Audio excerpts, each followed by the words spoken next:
বন্ধুরা আমাদের আসামে দেখেন এইভাবে ক্ষেতের মাঝে এইভাবে জঙ্গল হয়, এই জঙ্গলটাকে লং বন বলে। আর যখন জঙ্গলটা হয়ে যায় তখন ধানের মানে গাছগুলো গ্রো হয় না, এই জন্য এগুলো আমরা নিড়ানি করতে হবে। এই দেখেন এই যে এভাবে আমরা নিড়ানি করি, ঠিক আছে।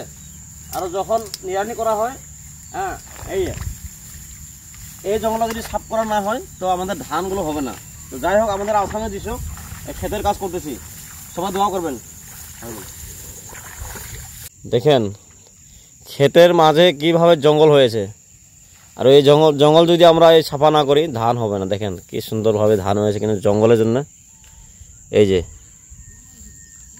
জঙ্গলের ক্ষেতের মাঝে কি সুন্দর একটা মানে দৃশ্য, আর ওই জঙ্গল হয়ে গেছে। যাই হোক, ক্ষেতের কাজ করতেছি, জঙ্গল সাফা করতে হবে।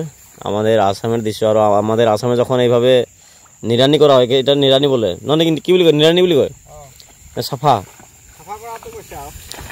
আর এই যে আমাদের এটা হইল খালি ধানের নিড়ানি চলতেছে।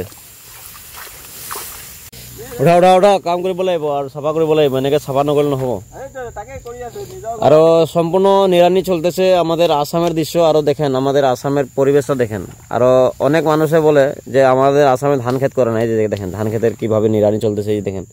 আর এই ধানগুলো সম্পূর্ণ আমাদের খালি ধান, এই যে খালি ধান। আর খালি ধানের চেহারা ভালো হয়েছে, কিন্তু নিড়ানি না করলে হবে না, ঠিক আছে।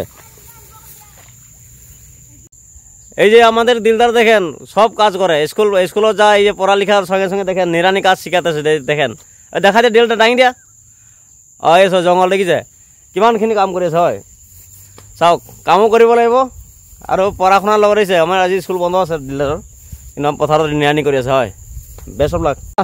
এই দিলদাৰে আছো, কি কৰি আছা দিলদাৰ, কি কৰি আছা? নিড়ানি ধানত নিড়ানি কৰি আছে দিলদাৰ, হয়। আৰু চাওক আমাৰ ধান এইবাৰ মানে ধান ভাল হৈছে, কিন্তু জঙ্গল ভৰি গৈছে ন দিলদাৰ, উপায় নাই, নিড়ানি কৰিব লাগিব।